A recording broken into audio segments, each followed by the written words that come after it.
I stood there in our small San Francisco apartment, the familiar hum of the city buzzing outside the window, my hands still damp from washing the dinner dishes. My name's Lucas Carter, and for years, I'd taken pride in my job as head custodian at one of the fanciest office buildings downtown. It wasn't glamorous, mopping floors, scrubbing toilets, making sure every corner sparkled for the suits who worked there, but it was honest. It kept the lights on, put food on the table, and gave me a quiet kind of dignity I'd always held on to. Camilla, my wife, had never seemed to mind. Or so I thought. That night, though, everything changed. She walked in from her shift at the boutique, her heels clicking sharply against the hardwood floor, her face tight like she'd been holding something in all day. I could tell something was off, but I didn't push. I never did. She dropped her purse on the counter, avoided my eyes, and then, after a long pause, she finally let it out. "Please, don't come to my sister's wedding," she said, her voice low but firm. I frowned, wiping my hands on a dish towel, confused as hell. "Why?" I asked, thinking maybe I'd missed something, some family drama I hadn't caught wind of. She sighed, heavy and irritated, like I was making this harder than it needed to be. "I don't want people to know you're just a cleaner," she said. The words hit me like a punch to the gut. Just a cleaner. I stood there, staring at her, my mouth dry, trying to process it. I'd never hidden what I did, never saw a reason to. But the way she said it, like it was some dirty secret, made my chest ache. Before I could even find words, she kept going, her voice colder now, sharper. "I will say you're dead," she said. "Never contact me again." I froze. Dead? My own wife was ready to bury me, erase me from her life like I was nothing. I looked into her eyes, those hazel eyes I'd fallen for years ago, and saw nothing but resolve. No regret, no softness, just a woman who'd already made up her mind. I'd always known Camilla came from money, a family with fancy dinners and big houses, while I was just a guy from the working side of town. But ashamed? That was new. That cut deeper than anything I'd ever felt. I didn't yell. I didn't beg. I just stood there, the silence stretching between us, heavy and suffocating. "You're serious," I finally said, my voice quieter than I meant it to be. She didn't answer, just turned away, her shoulders stiff. That was it, then. Years of marriage, cooking together, laughing over dumb TV shows, holding her when she cried about her dad passing gone. All because I wasn't good enough for her sister's big day. I don't even remember deciding to leave. It just happened. I walked to our bedroom, pulled my old duffel bag from the closet, and started shoving clothes inside. My work boots, my flannel shirts, the socks with holes I'd been too lazy to throw out. Every piece felt heavier than it should have, like I was packing up more than just stuff. I was packing up me. She didn't stop me, didn't say a word. I zipped the bag, slung it over my shoulder, and glanced at her one last time. She was staring out the window, arms crossed, like I was already gone. Maybe I was. I stepped out into the cool night air, the door clicking shut behind me, and felt the weight of it all crash down. A broken man, that's what I was. Not because I'd lost her, but because I'd lost something I didn't even know I'd been holding on to, her respect. The streetlights flickered as I walked, no real plan, just moving. My phone stayed silent in my pocket. No calls, no texts, nothing. She'd meant it. I was dead to her. And as I trudged toward the cheap motel a few blocks away, the ache in my chest grew, mixing with a quiet anger I wasn't ready to face. How had it come to this? How had the woman I loved turned me into a ghost? I didn't have answers, not yet.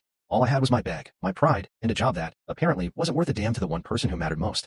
I woke up in that cramped motel room, the thin mattress creaking under me, the faint smell of bleach and old cigarette smoke hanging in the air. My name's Lucas Carter, and after Camilla kicked me out, told me I was dead to her, I didn't have much left but my job. Head custodian at one of San Francisco's slickest office buildings. It wasn't much to some people, but it was mine. I'd spent years making sure every floor gleamed, every trash can was emptied, every window spotless for the corporate types who barely noticed me. After that night, with my marriage in pieces, I didn't know what else to do but throw myself into it. Work was the one thing I could control, the one place where I still felt like I mattered. My crew, Omar, Tony, and Elena, noticed I wasn't myself. I'd always been the guy cracking jokes, keeping things light while we scrubbed and swept, but now I was quiet, my head down, my hands moving faster than my mouth.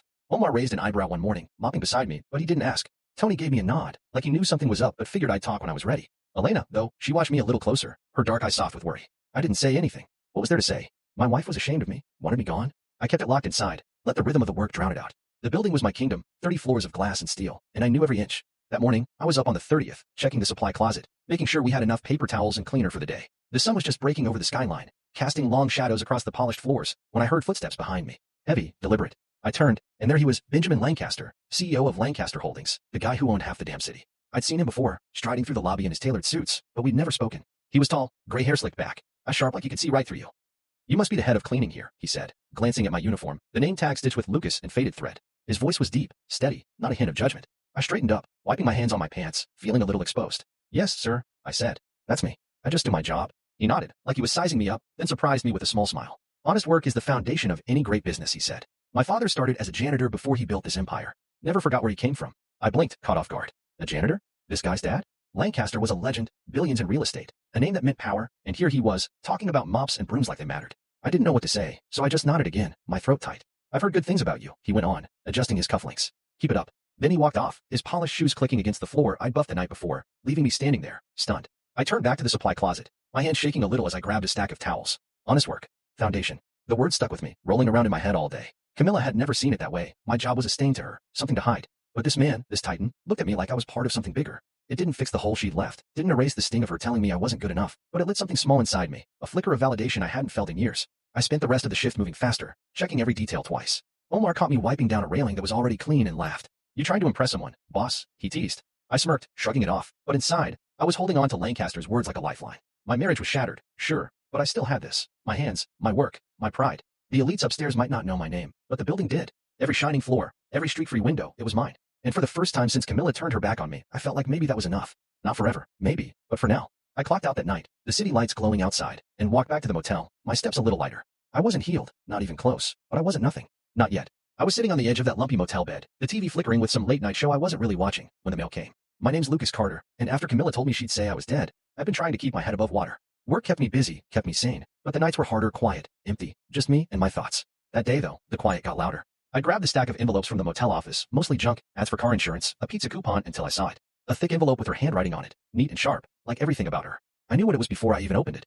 Divorce papers. My hands felt heavy as I tore it open, the pages crisp and cold, all legal words and signatures staring back at me. I flipped through them, my eyes blurry, not really reading, just letting the reality sink in. She'd moved fast, faster than I'd expected. Years of marriage, and she couldn't wait to wipe me out of her life for good. Then I got to the last page, and there it was, a little note stuck on with a paperclip, written in her slanted cursive. Don't contact me again. It's better this way. I stared at it, my chest tight, my breath stuck somewhere between anger and disbelief. Better this way? For who? For her, sure. Her fancy family, her sister's perfect wedding, her life where a guy like me didn't fit. But for me, I dropped the papers on the bed, my hands shaking, and just sat there, the room spinning a little. I'd spent years with her, working overtime so she could buy those dresses she loved, cooking her favorite pasta when she had a bad day, listening to her talk about her big plans. I thought we were a team. I thought she saw me. But no, she'd been looking past me the whole time, waiting for a chance to trade up, to scrub me off like dirt on her shoe. I grabbed the pen from the nightstand, the cheap kind with the motel logo on it, and signed the papers right there, my name scrawled big and messy across the line. No hesitation. What was the point? She didn't want me, and I wasn't about to beg. I shoved the pages back into the envelope, sealed it, and tossed it on the dresser like it was nothing, but my heart was pounding. I stood up, paced the tiny room, the carpet worn under my boots. Outside, the city hummed, cars honking, lights flashing, but in here, it was just me and this final betrayal. I'd known she was ashamed of me, known it since that night she told me to stay away from the wedding, but this was her driving the knife in and twisting it. I thought about calling her, just to hear her voice, just to ask why. Why I wasn't enough. Why she'd rather kill me off in her story than stand by me. But her note stopped me cold. Don't contact me. She'd made it clear. I was nothing to her now, a ghost she'd already buried. I sank back onto the bed, my head in my hands, trying to breathe through the ache. I wasn't crying, didn't have it in me, but I felt hollow, like she'd scooped out everything I'd built my life around and left me empty. The TV droned on, some guy selling knives, and I almost laughed at how stupid it all was. Here I was, a broken man, signing away my marriage while the world kept spinning like nothing happened. I thought about my job, the one thing she hated, the one thing I still had. Mopping floors, wiping down desks. It wasn't much, but it was real. More real than whatever she turned us into. I stood up again, grabbed my jacket, and headed out into the night. I didn't know where I was going. Just needed to move, to feel the cold air on my face, to shake off the weight of her words. The streets were busy, people laughing, living, and I walked through it all, invisible. I passed a bar, thought about going in, drowning it all in a beer or two, but I kept going. I didn't need that. I needed to feel this, to let it burn, to figure out who I was without her. By the time I got back to the motel, the sky was dark, the stars hidden by city lights. I dropped onto the bed again, the signed papers still sitting there, mocking me. I'd mail them tomorrow, let her have her clean break. But as I closed my eyes, I knew one thing for sure, this wasn't the end of me. She could write me off, but I wasn't done yet. I was wiping down a long oak table in the conference hall, the smell of lemon polish sharp in the air, when I heard it. My name's Lucas Carter, and after signing those divorce papers, I've been trying to keep my head down, focus on my work, and let the days blur together. Being head custodian at that big San Francisco office building gave me something to hold on to, floors to clean, schedules to manage, a routine that didn't ask questions. But the world has a way of sneaking up on you. The Lancaster family, big shots who owned the building and half the city, was buzzing about a wedding. Grayson Lancaster, the CEO's son, was marrying Melanie, Camilla's sister. I'd known it was coming, tried to ignore it, but working where I did made it impossible to escape. Every day, I catch snippets, caterers rushing through the lobby, florists hauling bouquets, chatter about the event of the year. I didn't want to care. Didn't want to think about Camilla or her family or the life I'd been cut out of. But that morning, up on the 30th floor, it hit me anyway. I was alone in the conference hall, the glass wall showing off the foggy skyline, when voices drifted in from the hallway. Deep, familiar, Benjamin Lancaster, the CEO himself, talking to Grayson.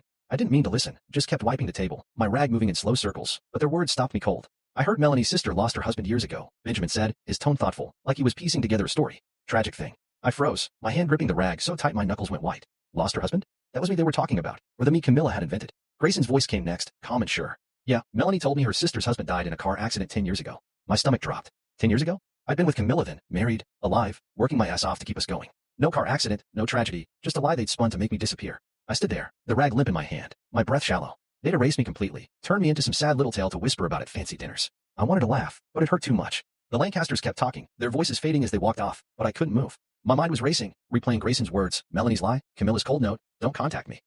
They built this whole story, buried me in it, and I hadn't even known. I dropped the rag on the table, my hands shaking, and leaned against the edge, staring out at the city. How long had they been telling people this? Was it just for the wedding, or had Camilla been planting this seed for years? I thought about her family, her mom with her pearl necklaces, her dad who'd barely shaken my hand when we met, Melanie with her perfect smile. They'd always looked at me like I didn't belong. But this was next level. I picked up the rag again, started wiping, harder now, like I could scrub the whole damn thing away. The table was already clean, but I kept going, my arms burning, my chest tight. I didn't know what to do with it, this anger, this betrayal. Part of me wanted to storm over to Camilla's place, bang on her door, demand answers. Why car accident? Why 10 years? Why not just say we split? But I knew why. A dead husband was cleaner, sadder, something people could pity her for instead of judge her. A divorced wife of a custodian? That was messy, embarrassing. I stopped wiping, my hands resting on the table, and let out a long, shaky breath. The conference hall was quiet now, just me and the hum of the air vents. I thought about Benjamin Lancaster, how he praised my work, called it honest. He didn't know the half of it, didn't know the man he'd nodded to was a ghost in someone else's story. I grabbed my card, the wheels squeaking as I pushed it toward the door. I had to keep moving, keep working, because if I stopped, I'd lose it. The lie was out there now, floating around in their world, and I couldn't unhear it. I couldn't unknow it. As I stepped into the elevator, the steel doors closing, I felt something shift inside me. Secrets were unraveling, sure, but they weren't mine, they were hers. And maybe, just maybe, that meant I wasn't the one who had to carry them. I punched the button for the lobby, my jaw tight, and decided right then, I'd let her live her lie. For now. I was sprawled out on the motel bed, the lumpy mattress digging into my back, staring at the cracked ceiling like it might give me answers. My name's Lucas Carter, and I've been trying to forget about the wedding, Melanie's big day with Grace and Lancaster, the event that had my ex-wife Camilla pretending I'd been dead for a decade. Work kept me busy, kept my hands moving, but that Saturday, I had no shifts, no floors to mop, nothing to distract me. I'd planned to stay in, keep the TV on low, maybe order a pizza and let the day pass. I didn't want to be anywhere near that wedding, didn't want to think about Camilla in some fancy dress, smiling like she hadn't shattered me. The motel room was quiet, just the buzz of the mini fridge and the distant hum of traffic outside. I'd almost convinced myself I could handle it, stay out of it, let them have their lies, when my phone started ringing. I glanced at the screen, and my stomach twisted. Camilla. Her name lit up, bold and unwanted, and I let it ring out, watching it go to voicemail. I didn't want to hear her voice, didn't want her excuses. But then it rang again, Melanie this time. I frowned, sat up a little, but didn't pick up. What the hell did she want? Then Camilla's mom called, her number flashing like a warning. I tossed the phone on the bed, my pulse picking up. Something was wrong. It kept going, cousins I barely remembered, numbers I didn't even recognize, one after another. Notifications piled up, buzzing like flies I couldn't swat away. I grabbed the phone, muted it, but the screen kept lighting up. Camilla again. Third time. I stared at it, my thumb hovering over the button, every muscle in me screaming to let it go. But something in my gut wouldn't let me. I answered. What? I said, my voice rougher than I meant it to be. Her breathing came through first, shaky and uneven. Then her voice, small and broken. Lucas, please come to the wedding. I need you. I almost laughed, the sound catching in my throat, bitter and sharp. Why would I go? Didn't you say I was dead? I shot back, leaning forward now, my free hand gripping the edge of the bed. She was crying. I could hear it. The soft sob she used to save for when she wanted me to fix something. I was wrong, she said, her words tumbling out fast. Please just come. Everything is falling apart. I sat there, stunned, the phone hot against my ear. Falling apart? What did that even mean? The wedding was supposed to be perfect. Melanie and Grayson, the golden couple, the Lancasters, and their money tying it all together. And now she needed me? The guy she'd erased? I didn't say anything for a second, just listened to her breathe, the panic in every hitch. What's going on, Camilla? I finally asked, keeping my tone flat, not giving her an inch. I can't. Please, just come, she begged, her voice cracking. It's at the Fairmont. I'll explain when you get here. The line went dead before I could argue, leaving me with nothing but static and a choice I didn't want to make. I dropped the phone, ran a hand through my hair, and cursed under my breath. I didn't owe her anything, not a damn thing. She'd signed me out of her life, mailed me those papers, told her whole world I was gone. But that sound in her voice, desperate, raw, it stuck with me, tugging at something I thought I'd buried. I stood up, paced the tiny room, my boots scuffing the worn carpet. I could ignore it, let her deal with whatever mess she'd made. That's what I should have done. But my mind kept spinning. Why me? Why now? What had gone so wrong that she'd call the guy she'd thrown away? I stopped by the window, the blinds half open, the gray San Francisco day stretching out beyond the glass. I didn't want to go. Every part of me screamed to stay put, to let her drown in her own lies. But curiosity, or maybe something dumber, like the ghost of who we used to be, won out. I grabbed my jacket, the old denim one she'd always hated, and headed for the door. The Fairmont wasn't far, a cab ride I could barely afford, but I'd go. Not for her, I told myself, but for me, to see what kind of chaos could shake her enough to call me back from the dead. I stepped outside, the air cool and damp, and flagged a taxi, my gut churning the whole way there. Whatever was waiting, I'd face it. But I wasn't fixing anything, not this time. I sat in the back of that cab, the leather seats creaking under me, the city flashing by in a blur of gray and glass. My name's Lucas Carter, and I was on my way to the Fairmont Hotel, dragged there by Camilla's desperate voice echoing in my head. Please come. I need you. I didn't want to go, didn't want to step back into her world after she'd kicked me out of it. But here I was, my hands clenched in my lap, my old denim jacket feeling out of place even in my mind. The driver didn't talk, just hummed along to some scratchy radio song, and I was glad for the quiet. I kept asking myself why I'd said yes, why I was doing this, but I didn't have a good answer. Maybe I just needed to see it, whatever mess she'd made, with my own eyes. The Fairmont loomed up ahead, all fancy stone and glowing lights, the kind of place I'd never belonged. I paid the driver with crumpled bills, stepped out, and felt the weight of it hit me. People in suits and dresses flowed through the doors, laughter and music spilling out, the wedding in full swing, or at least it had been. The second I walked inside, I knew something was off. Heads turned, eyes locked on me, whispers rippling through the crowd like I was some ghost crashing the party. I stuffed my hands in my pockets, kept my head up, and then I saw her, Camilla, rushing toward me across the marble lobby, her heels clicking fast. She looked like a wreck, her fancy dress wrinkled, mascara streaking her face, tears turning her into someone I barely recognized. Lucas, she gasped, grabbing my arm, her fingers digging in. Thank God you're here. I pulled back a little, frowning. What's going on? I asked, my voice steady even though my gut was twisting. She looked around, nervous, like she didn't want anyone to hear, then leaned in close. They know, she whispered, her breath hot against my ear. I raised an eyebrow, stepping back again.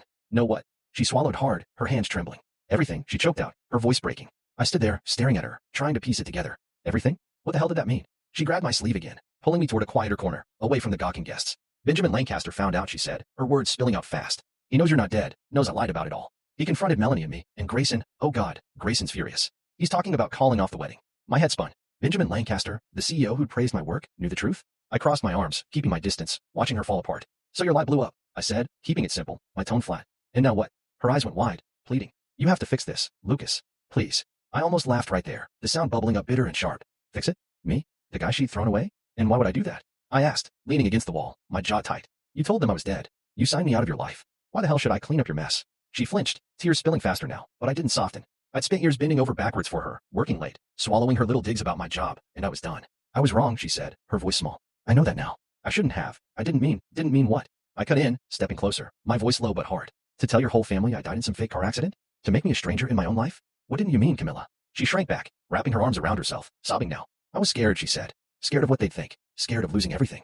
I thought it'd be easier if you were just gone. I stared at her, the words sinking in. Easier. That's what I'd been to her, a problem to erase. I took a deep breath, let it out slow, trying to keep the anger from boiling over. Well, it's not easier now, is it? I said. She shook her head, her hands covering her face, and I just watched, feeling the distance between us stretch wider than ever. The lobby buzzed around us, guests milling, staff whispering, but it was like we were in our own little bubble, her desperation and my coldness filling the space. I didn't know what she expected me to do, walk in there, charm the Lancasters, save her sister's wedding. I wasn't that guy. Not anymore. Please, Lucas, she said again, reaching for me. I stepped back, out of her grasp. You made this bed, I said. Lie in it. And with that, I turned, ready to walk away, except I didn't. Not yet. Because part of me still wanted to see how this played out.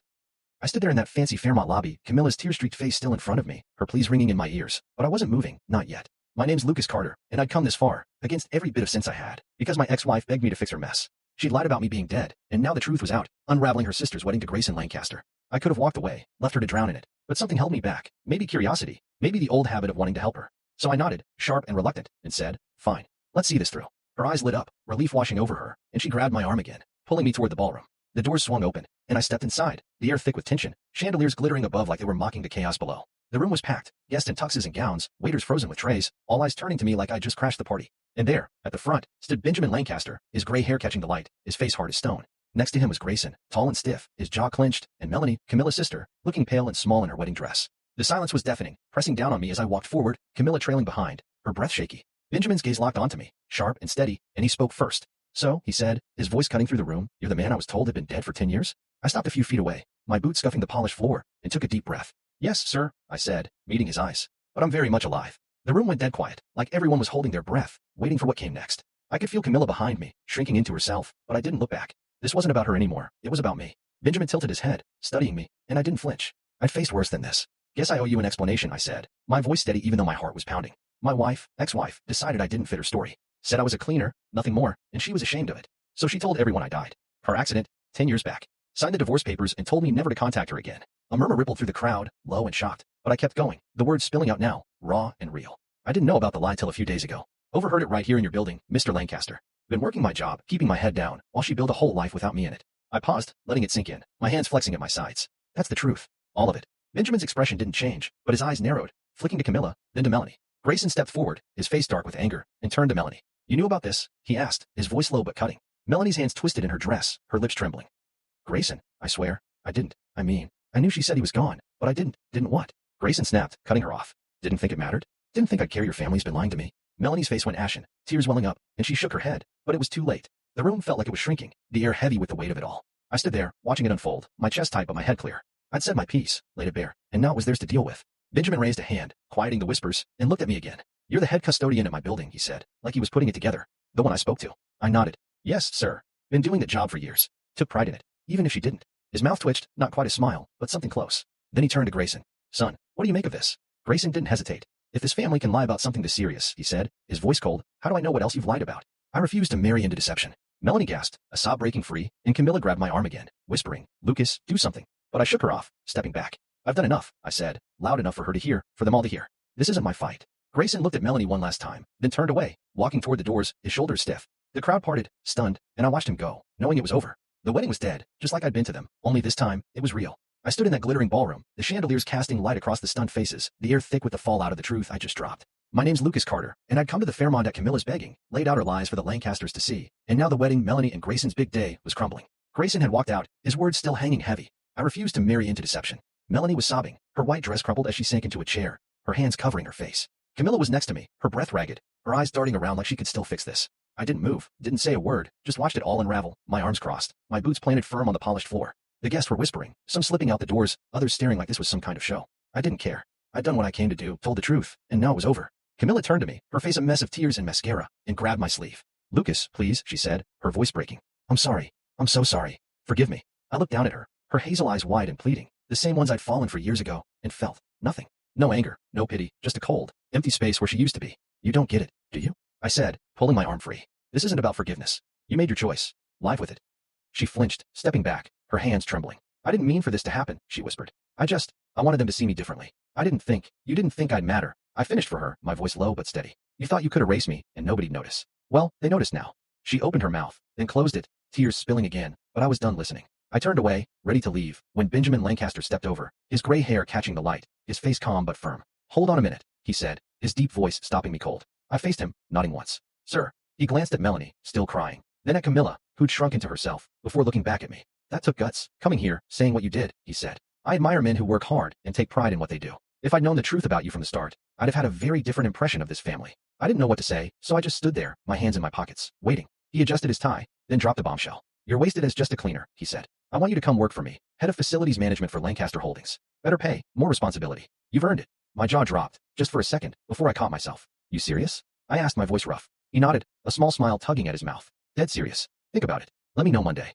Then he turned, heading back to his son's side, leaving me standing there, stunned. Camilla stared at me, her eyes wide, like she couldn't believe it either. "Lucas," she started, but I cut her off with a look. "Don't," I said. "You don't get to talk to me now." She backed off, wrapping her arms around herself, and I watched Melanie for a moment, her dream day shattered, her family's choices crashing down on her. She looked up, caught my eye, and I saw the guilt there, the regret, but I didn't soften. They'd all played their part in this lie, and now they were paying for it. I turned for the doors, the crowd parting as I walked through, my boots loud against the marble. Camilla called after me, her voice small. "Lucas, wait." But I didn't stop. I stepped out into the cool night air, the city sprawling beyond the Fairmont's glow, and took a deep breath. The wedding was off, Melanie was broken, Camilla was begging, and I was free. I didn't know them anything, not my time, not my help, not my forgiveness. Benjamin's offer rattled around in my head, head of facilities management. Me, the guy Camilla was ashamed of, getting a shot like that. I almost laughed, the irony bitter and sweet all at once. I started walking, no cab this time, just me and the streets, the weight of the night lifting with every step. Camilla's reckoning wasn't mine to carry. She'd lost everything she'd chased, and I'd gained something I didn't even know I'd been looking for,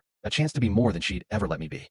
The skyline glittered ahead, and for the first time in weeks, I felt the ground solid under me. I sat at my new desk, the wood smooth under my hands, the faint hum of the office building alive around me. My name's Lucas Carter, and months had passed since that night at the Fairmont. Since Camilla's lies blew up, the wedding fell apart, and Benjamin Lancaster offered me a new job, head of facilities management for Lancaster Holdings. I'd said yes, moved out of that dingy motel, and into a small apartment with a view of the bay. It wasn't fancy, but it was mine, clean, quiet, a fresh start. The job was good, better pay, a team under me, respect I hadn't known I'd been missing. I wasn't just mopping floors anymore, I was running things, making sure the whole operation ticked like a clock. Omar, Tony, and Elena still worked with me, grinning when they saw me in a collared shirt instead of my old uniform, teasing me about being the boss now. I'd rebuilt my life, piece by piece, and it felt solid, real, like something I could stand on. That day, though, the past came knocking. I was finishing up some paperwork, schedules, supply orders, when the buzzer on my apartment door went off. I wasn't expecting anyone, so I frowned, set the pen down, and walked over to the intercom. "Yeah," I said, leaning in. A pause, then her voice, soft and shaky. "Lucas, it's me. Can I come up?" "Camilla." My stomach tightened, but I didn't hesitate.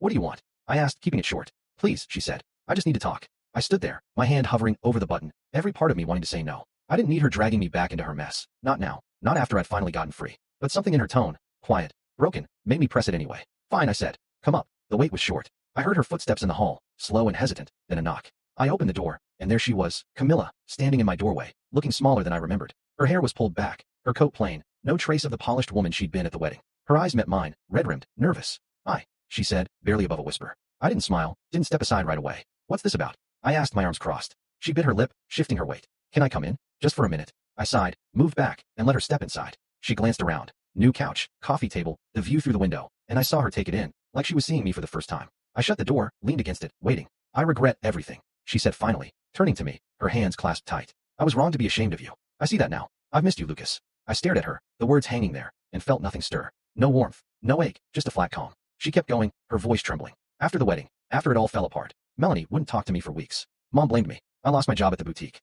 I've been trying to figure out who I am without all that, and I keep coming back to you. To us. I let her talk, let her spill it all, my face still. When she stopped, looking at me like I might throw her a lifeline, I took a slow breath. You done? I said. She nodded, hopeful, and I stepped closer, keeping my voice even. You weren't ashamed of me, Camilla. You were ashamed of yourself. You couldn't stand that I didn't fit your picture, your family, your big plans. You didn't miss me. You missed the idea of me fixing things for you, like I always did. Her face crumpled, tears welling up, but I didn't stop. I'm not that guy anymore. I've got a life now, one you don't get to walk back into because you're lonely or sorry. You made your call. I've made mine. She shook her head, reaching out, but I stepped back, my hand on the doorknob. Lucas, please, she whispered. I love you. I opened the door, the cool air from the hall rushing in.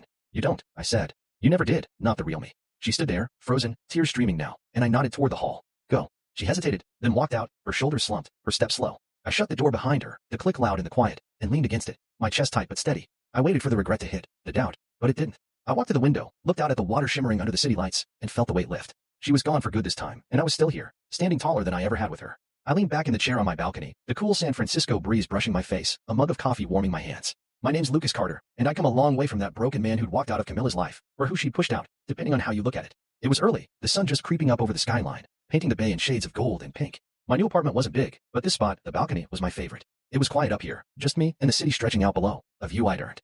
I took a sip of coffee, the bitterness grounding me, and let my mind wander over everything that had happened. Months ago, I'd been sleeping on a motel bed, signing divorce papers, reeling from Camilla telling the world I was dead. Now, I was head of facilities management for Lancaster Holdings, running a team, making decent money, living in a place I could call my own. I'd lost my wife, lost her long before she ever admitted it, but I'd found something better, myself. The job kept me busy, and I liked that. I'd walk the floors of that big office building every day, checking on my crew, making sure everything ran smooth. Omar would grin at me, wiping down a desk, saying, "Look at you, boss man, too good for a mop now." I'd laugh, shake my head, and keep moving. Tony and Elena were the same, teasing me about my new clipboard, my office with a window, but they respected me, and that felt good. Benjamin Lancaster had kept his word, given me a shot, and I'd taken it. I wasn't just a cleaner anymore. I was building something, proving I was more than Camilla ever saw. I set the mug down on the little table beside me, the steam curling up into the morning air, and stretched my legs out. The city was waking up, cars honking faint in the distance, seagulls crying over the water, and I felt awake too, really awake, for the first time in years. Losing Camilla had gutted me, no question. That night she told me not to come to the wedding, told me I was dead to her. It broke something inside. But sitting here now, I could see it for what it was, a crack that let the light in. She'd taken my pride, my trust, but she couldn't take what I'd built back. I thought about her showing up at my door a while back, all tears and regrets, saying she missed me. I'd shut that down fast, closed the door on her for good, and it didn't haunt me like I thought it might. She wasn't my problem anymore. I didn't hate her, not really, just didn't need her. The coffee was cooling now, but I took another sip anyway, letting it settle me. I'd heard bits and pieces about her since Melanie still wasn't talking to her. Her mom had cooled off too, and the boutique job was long gone. She'd lost a lot, chasing that perfect life she thought she deserved, and I wondered if she ever looked back and saw where it started. Me, I didn't look back much anymore. Forward was better, new days, new chances. I stood up, leaned on the railing, and watched a ferry cut across the bay, slow and steady. My life wasn't perfect, still had bills, still had quiet nights where the past crept in, but it was mine. I'd lost a wife, sure, but I'd gained my self-respect, and that weighed more than she ever did. I thought about Benjamin Lancaster, the man who'd seen something in me when I couldn't see it myself. Honest work, he'd said, and I'd carried that with me. It wasn't just about the job, it was about who I was. I'd spent years thinking I had to prove myself to Camilla, to her family, but I didn't. I just had to prove it to me. The sun was higher now, the city fully alive below, and I smiled a little, just to myself. I'd head to work soon, put on that collared shirt, walk into that building like I belonged, because I did. The phone buzzed inside, probably Omar texting about some supply mix-up, and I'd deal with it, same as always. But for now, I stayed out here, the breeze on my skin, the coffee in my hand, the skyline ahead. I wasn't the guy Camilla had thrown away anymore. I was Lucas Carter, alive, steady, and starting over. And for the first time in a long time, that felt like enough.